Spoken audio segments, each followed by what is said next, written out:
I think this is going out.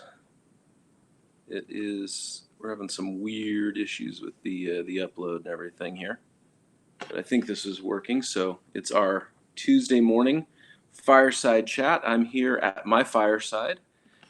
Angie went back to work last week, and so I'm here doing the home learning with the kids in addition to doing my normal work. And so this is, as I mentioned on Sunday morning, this is the last fireside chat we're going to do for a while. And I'm not saying they won't ever come back. Oh, yeah, we got a little sound thing there. But I'm not saying they'll never come back or anything like that. It's just the last one we're going to do for a while. Um, I am hoping to have sort of an announcement Sunday morning at 10:30 a.m. on faithonhill.com when we do our church service about what reopening might look like for our church. So hopefully that happens this Sunday. And we're going to continue to have our Wednesday night Zoom meetings, 7 p.m. If you don't have the link, message me for the link, adam@faithonhill.com, or you can send me a Facebook message, and or you can send the church Facebook message. And we'd love to get you the link for that interactive group. And then Thursdays, we launch new episodes of our 20-minute Bible study podcast. So that's all still happening. But the fireside chat for the moment is going to go away, at least in its current format. I did want to kind of reflect, though, as as we're basically starting up here, and we've been doing these now since March. I forget exactly when the first one was, but we've been doing these fireside chats for a little over 2 months now, and I kind of wanted to reflect back. Three really positive things and three really concerning things that I see, not just in our church, but in general in our area. And so I wanted to kind of share those things. First of all, let's start positive. Three really positive things. Um, I have been really, really impressed with the flexibility of our church. In fact, um, every quarter, I have a phone call with the superintendent, and he sends out an email before the phone call. So I have the phone call tomorrow, but he sends the email out and says, "Here's some questions I'd like you to answer." And one of them was how did you guys feel the transition from before the safer at home order to going online was? And I said, I responded in the email. I think we didn't skip a beat. I was really impressed with the flexibility of our church, and with churches in general, and people and organizations across the area, across the country. I think we've shown as a church that we can be flexible, and we're going to need flexibility going forward, not just for this crisis, but in general as a church, where we are in the life cycle of our church. And we've shown that we can do that. Really impressed with that with our church family. I'm also really impressed with the community in our church family. Um, I was over at the Larsons, John and Grace Larsons, and Socially Safe and everything. I did go in to fix their DVD player, so I had the mask and everything on, and I was staying distant. But I went in, and Grace told me how people from the church had called her, people I wouldn't have expected to call John and Grace, just to see how they're doing. Is there anything we can do? Can we get you anything? And I know that's been the case not just for John and Grace, but for a lot of our vulnerable population, a lot of our folks that have to kind of be shut in right now. That people have looked in on each other, and it's been really neat to see that. It's also been really neat to see people connecting with their neighbors, with people outside of our church family. And I know we have people who have been participating. They're watching our online Sunday service. They've been connecting with the church in different ways online. And now the challenge really is the invitation. Hey, when we start to reopen, we would love to see our community expand. We know there are people in our area who have been connecting with us virtually. We'd love to connect with you as a church family in a real way. The last thing I think is really positive is just the resilience of people. Um, People haven't given up. Um, People have kept going. Some of our folks have had some rough seasons, with work, with situations going on.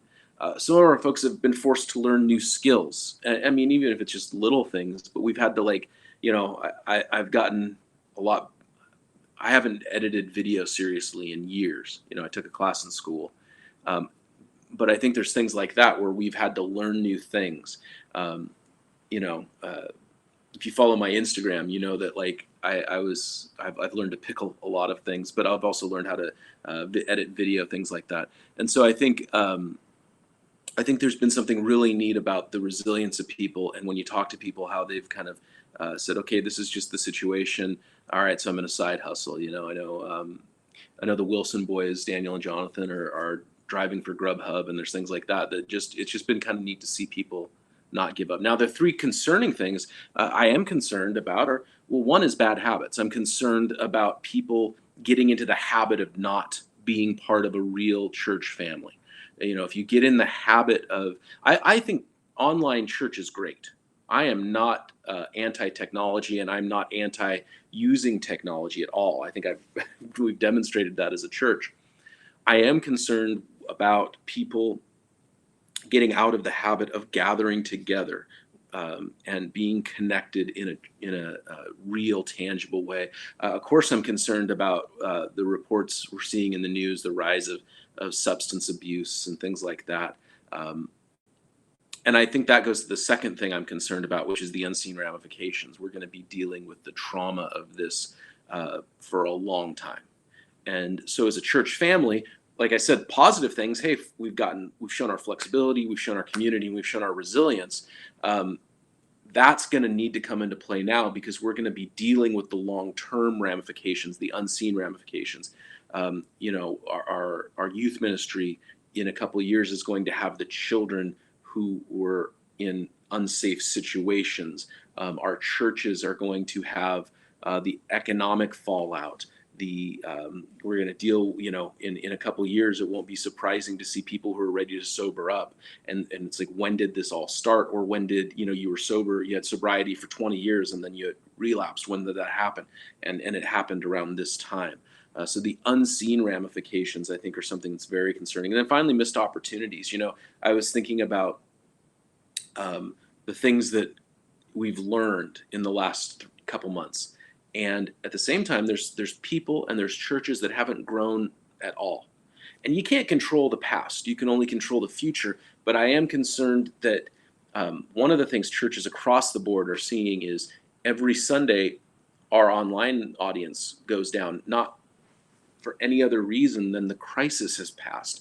And so people that were checking out churches, they had an opportunity to connect and plug in with the family of God. And now it's passing.